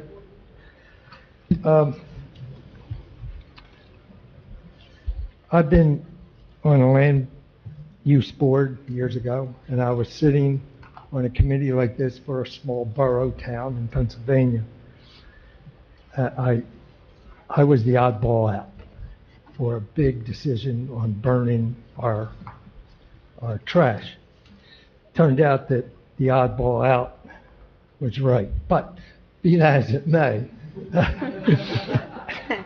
it cost the town too much to burn it, but they were already locked in. But that being said, I respect what the board is doing with the finances. I've only been here for 7 years, but I can relate to what you have to go through, and I appreciate the income to debt ratio and all that's being done. I have a couple questions for whoever put this out. So if anyone here is responsible. The key reasons to vote no. I think I have a couple of them. The no clear plan. Can anyone suggest to me that what is the no clear plan? I think we all heard tonight the plan is to resell the property for a profit. So can anyone explain to me why this has no clear plan? No, we're not doing that. We're not Okay. answering questions All from the right, then I audience. won't ask the rest. Mr. Olet was part of the handing out the flyers, so maybe he could answer your question if he chooses to. Is or there not. As we've gone through this process, more and more things have come forward and have been brought to light. So, when things were put together by the group for the no vote, the clear plan wasn't there. And now things have changed in looking at, possibly housing, possibly the change in swapping lands with the county. It's not concrete, but more and more information as we've gone through this process. Folks asking questions, feedback, dialogue, more and more things have come to light. Okay, and Real next- quick, hold on 1 second. Fern, you were in the same meetings we were in. We aren't doing any backdoor dealings here. You've known from Jump Street that this has been our intention. We all went out to the property, looked at it. Maybe it would be something for Public Works. We could retain it for, a community center. We had all the options on the table. But you sit in these executive sessions that we all sit in, and you understand our plan. I even asked you what you would like to see happen to it if it goes through, and you were on the same page as us. You said the exact same thing. We would like to see the age-restricted housing. So please don't sit here and act like you just found out, in the last couple of weeks that this was our plan. You have been in the same meetings as us. These flyers were just put on the door last weekend, so Right. nothing has changed in the last week. Right. Yeah. Go ahead, Kate. Did you want to say anything? No, I wanted to say the same thing, that we all of us, the 5 of us up here, have always discussed the same plan. Yeah. That it was never that we were going to keep the property in total. We had hoped to maybe retain the front portion, get a contractor to develop the back portion. Maybe he could help us develop the front portion for something the residents could use in town, for their use, for, history board, recreation, something, but never, it was never kept a secret. No. It was never kept that we were going to keep it for nothing, and never total open space, but to try to use it and to sell it to make a better use of the property. And you knew that all along. We discussed that. We Yeah. always did. The plan has always been to have it better rateable and not to preserve the property, not to keep it industrial. So what does that leave? It leaves a better rateable in a residential zone. I'm sorry for interrupting you, but I had to clarify that. Go ahead. Thank you. The next two, probably the possible environmental risk, I really don't understand where that came from. Keeping the property with 700 trees on it and no additional macadam, how can that be an environmental risk? As opposed to a property with 150, 160 trailers that are leaking fluids on blacktop that goes towards the creek is not an environmental problem or environmental risk? Not only that, we had environmental testing done to make sure the site was safe. I'm not sure if that's what they're referencing. I couldn't speak, but we did have environmental testing done, and there was no contamination on the property from any of the illegal uses or any of the legal uses. No, I'm just saying. Yes, but I'm just trying to Possible understand, maybe environmental that's what risk. they were talking about. I don't I understand couldn't that. even tell you, honestly. So, I know I'm running out of my time, so No, you're good. Go let ahead. me just say,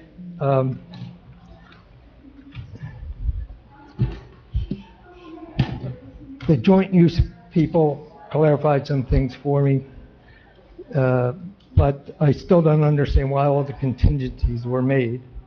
But, so let me just go to one of the signs out on the roads is that this is a fact, Delanco. What they're missing is that truck traffic will increase. That's been covered. In fact, the other day, I sat at Bridgeboro Road and Creek Road for one tractor trailer to make that turn.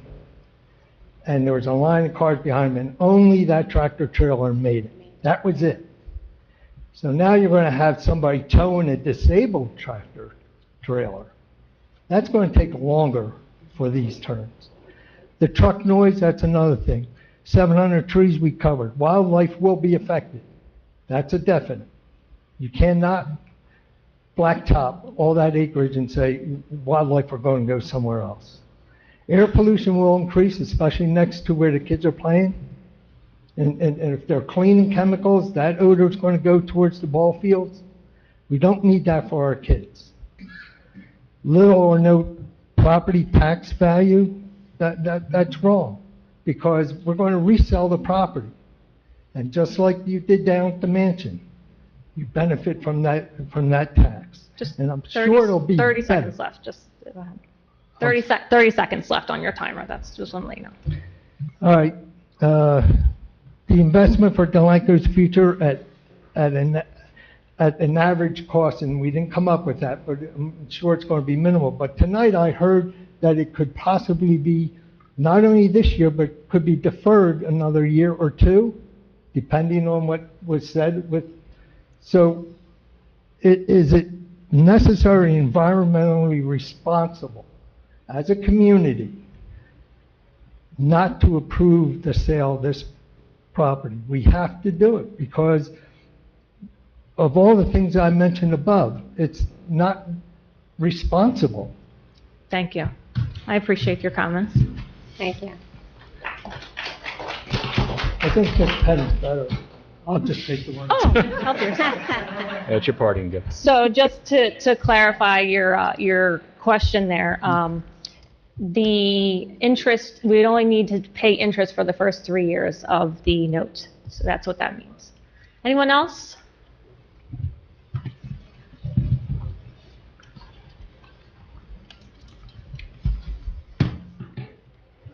Zaire Carter, 19 Pond Court. First, I just want to thank the committee and the township staff for your time and your effort and your service throughout this process. I know public service can often feel like a thankless job, so I want to personally express my appreciation for the work that you've done, especially when the issues have been this complex and the emotions are running this high.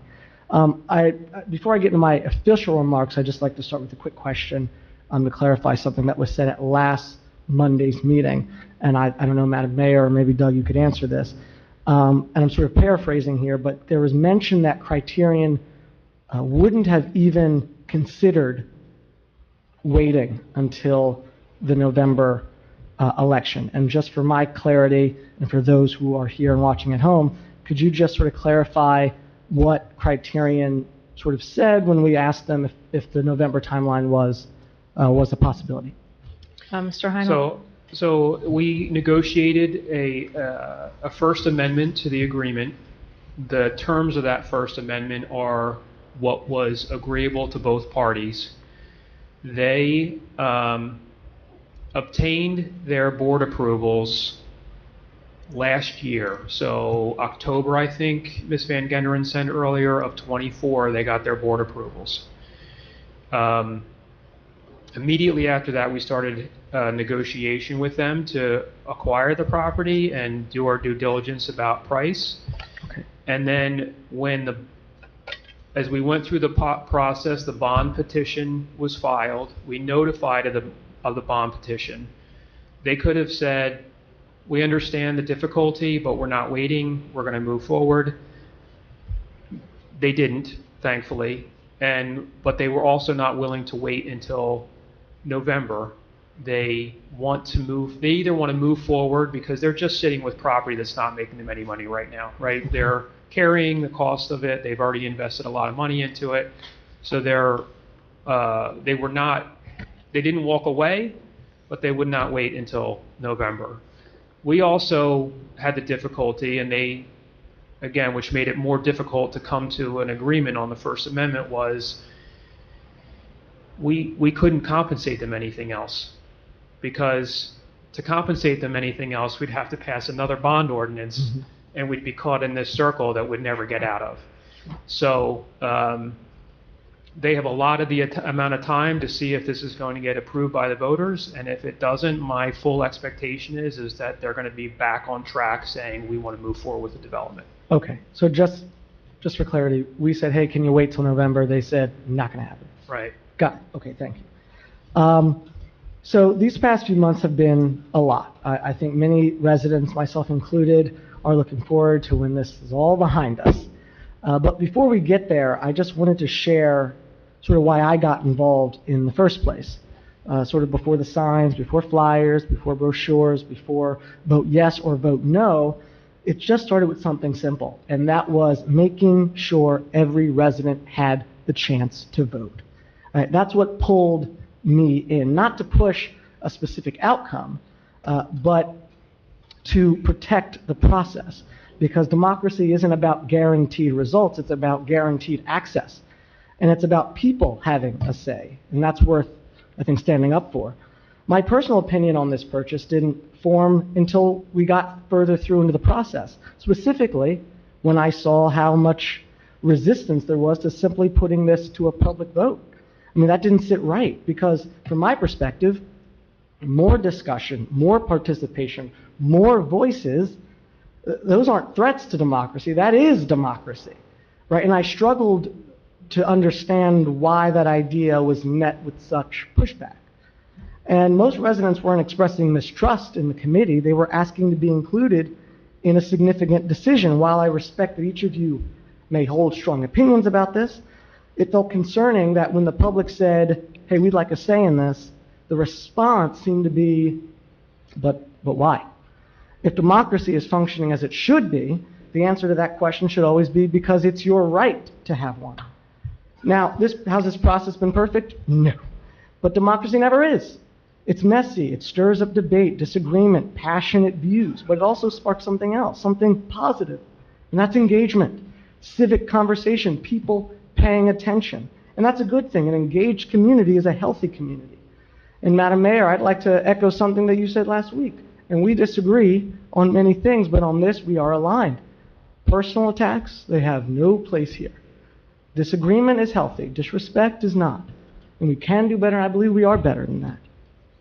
So regardless of how this vote turns out, I'm going to sleep well knowing that every resident had the opportunity to speak through their vote. To me, that is the real win here. Not the outcome, but the process. Because democracy isn't about certainty, it's about choice. And this time, that choice belongs to the people. That's worth protecting, that's worth being proud of, and that's worth fighting for. So as we enter this final stretch, I know tensions are high and people are passionate, and rightfully 1 minute, so. Zaire. 1 minute. Got it. Just out of respect, letting you know. Thank you, Vera. This is a significant vote on July 29th. It's about the future of our town. We've discussed a lot of the issues today: trucking, environment, affordability. It's also about whether people can or even want to stay in this community that they love and that they call home. That's real, that matters. But what happens on July 29th is just as important as what happens on July 30th. Because once the ballots are counted, Delanco will still be here. Your neighbors, the ones that you agree with and the ones that you don't, will still be here. These meetings will go on, life will continue, and as it should. Our differences can make us stronger if we don't let them to divide us. And at the end of the day, we're still one Delanco. And this past weekend's waterfront park ribbon cutting, I think, was a perfect reminder of that. Neighbors coming together, families enjoying the river, kids laughing, coming together to celebrate Delanco. That's the spirit of community that makes this town special. It's not just the views of the Delaware River or even the Viennese pizza, or else I'd gladly advocate for both of those. It's the people. And that's what community looks like, and that's what matters. So I'll close with this. I want to thank the committee for their service. I want to thank residents who stayed engaged, especially those who have even challenged me. No matter where you stand, your voice matters and your vote matters. Decisions are made by those who show up. So let's show up, let's speak out, and when the dust settles, let's remember we still share the same streets, the same school, and the same hopes for our futures. Let's move forward together, not as opponents, but as neighbors, as one Delanco. Thank you very much. Thank you. Thank you, Doug.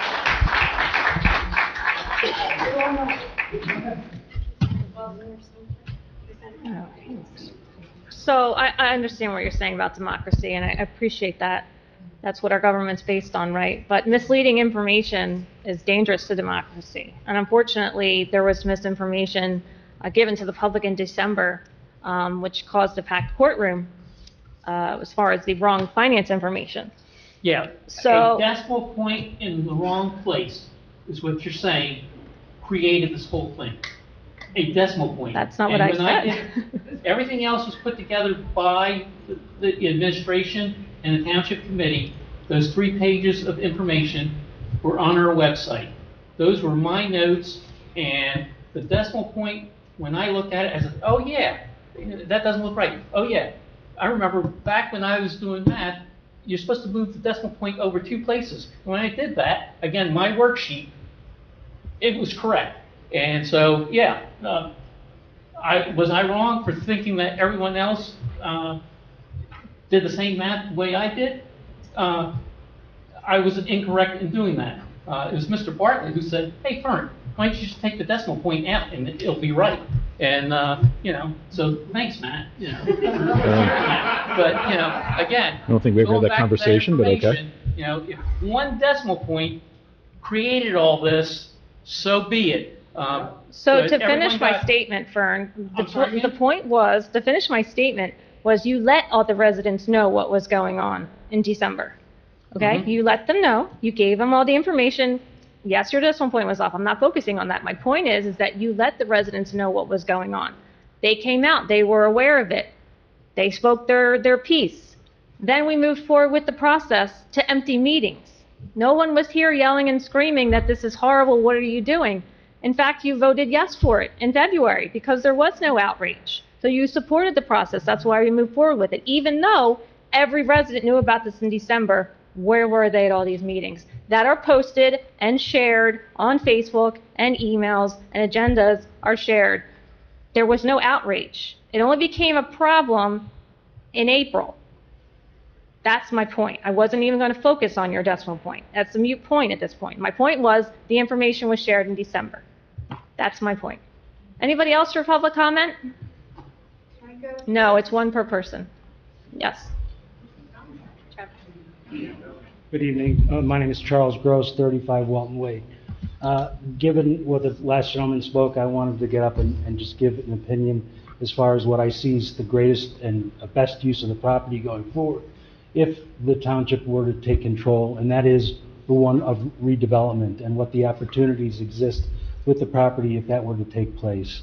I think it would be a win-win situation for the township, meeting certain obligations that they might have from a housing standpoint, be able to select a use that has minimal burden to the township services, could use federal funding so far as a tax credit opportunity to come in and produce the property. It appeals to community values, preserve community character through a design of a trusted and a relationship with a developer to partner to create a project that beautifies the community. It might provide an opportunity for our older population to stay in a community they love, close to family, friends, and familiar environments. An issue that we all need to be cognizant of is the fact of the demographic shift as our citizens continue to age. We'll find that baby boomers 65 and older will outnumber other age groups by the year 2050, and that it's incumbent upon us and our communities to make sure that there's an opportunity for seniors to live in their communities. Thank you. Thank you, Chuck. Thank you, Mr. Gross. So just to circle back real quick about the decimal point. I mean, it is a big deal to have a decimal point issue, but I think really what I was more upset about is that the opposition, firm that you're supporting, saying that there was no plan. I kind of mentioned that earlier when you knew there has been a plan, as you've run the same meetings as us, and then making it seem like we were doing something shady when we've done everything by the letter of the law. No. Excuse me, Vera. Vera, excuse me. Excuse me. Vera, excuse me. Go ahead. Thank you. I'm not going to allow any more outbursts. One more outburst and you're out the door. Go ahead, call the police to take... Making it seem like we were shady it's very upsetting because, like I said, the way we've advertised meetings, the way we've done the process has been to the letter of the law. So I'm just going to continue and move forward at this point. I'm not going to continue to harp on the past, but That's all I have to say about that. Anyone else have any comments before we close the session? Yeah, I'll just make a quick comment. I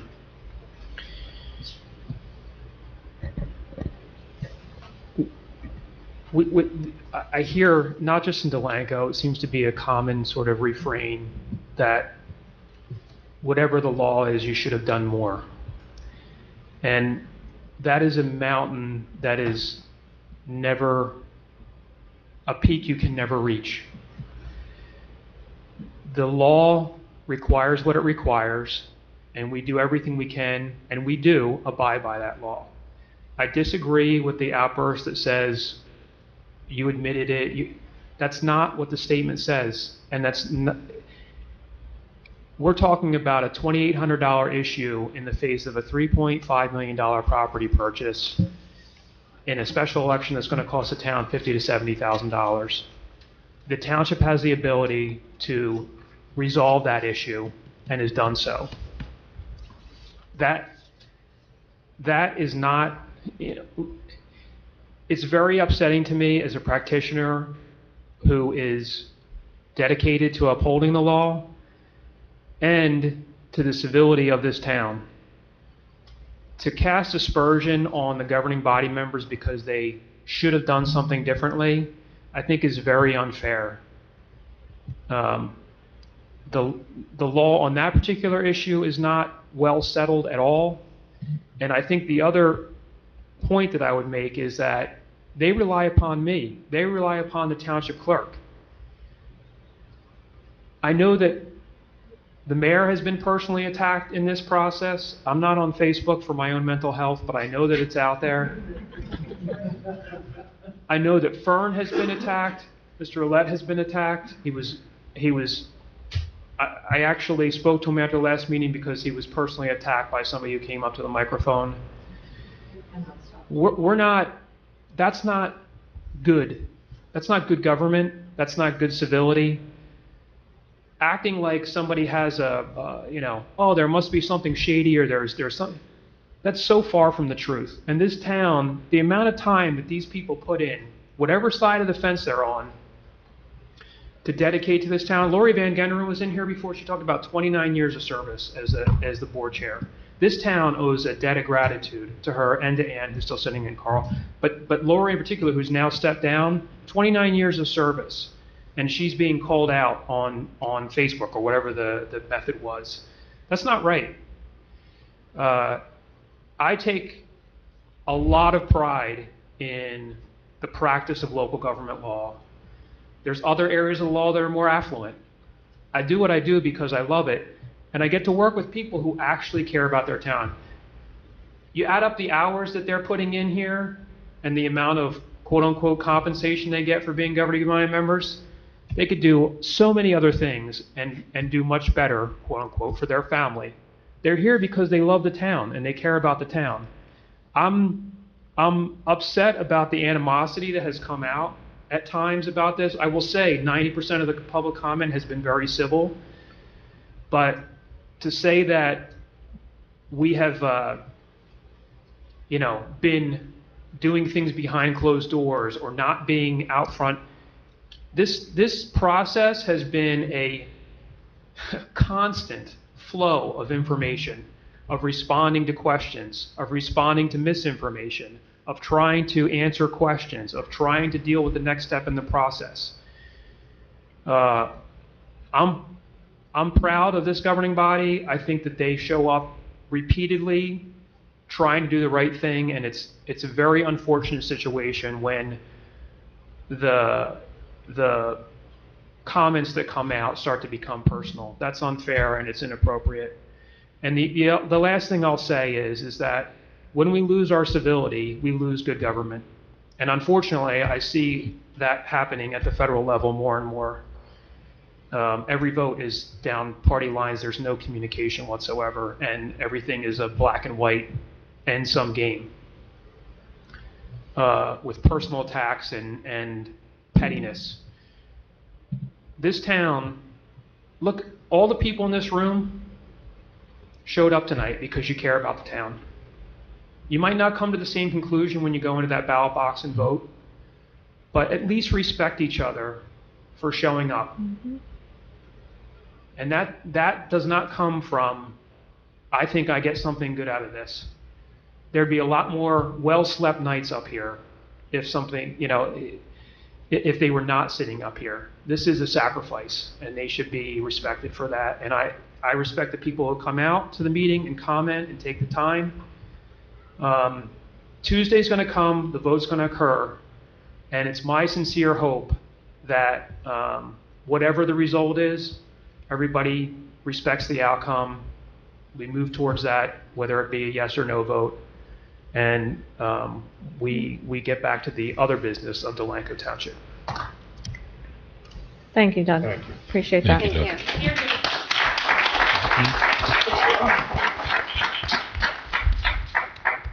So I'm going to close this portion of public comment, and I just want to enter one piece of correspondence that was received. Janice? Yes, we received an email correspondence from Sam James. Hello, my name is Sam James. I reside at 321 Magnolia Lane here in town. I'm unable to attend tonight's town hall meeting in person due to scheduling conflict. I want to take a moment to share what I support, to share why I support the referendum and will be voting yes. For me, it is simple as tax revenue. Do you want me to read the whole thing? Yes, please. Okay, thank you. Paragraph That way, the way I see it, I know that I pay over $7,000 per year in my property taxes, and I read the proposed truck repair facility would only generate somewhere in the area of $23,000 to $25,000 in taxes per year. With that being said, if the township were to purchase this property and end up selling it to a developer, which has been mentioned, wouldn't the tax revenue from, say, 10 to 20 homes far exceed $23,000 to $25,000 from the truck facility? I also remember that it wasn't very long ago that there was quite a bit of backlash and opposition to the new warehouses being built. So my question is, how many of you who are against this referendum were opposed to those warehouses? Thank you for your time, and thank you for to the members of the committee who volunteer their time to only be second guessed by those who don't. Respectfully, Samuel James. That's the only correspondence I received for tonight's meeting. Thank you. Thank you. Okay, thank you all for coming and for your comments. I appreciate. Hold on one second. Hold on. I just want to thank everyone for their comments. I know it's a very passionate issue, and we all feel strongly. And regardless of how you feel, show up to the polls on Tuesday and vote how you feel. So yes, Vern. Janice, Edgewater Park is a drop-off box for. Yes. If I may, Mayor, just there are 3 ballot drop-off locations for those that are voting. Vote by mail. The ballot drop-box locations are the Edgewater Park Municipal Building. We do not have one here at Delanco because we do not meet the population requirement. The second one is 50 Rancocas Road in Mount Holly. That is at the county clerk's building.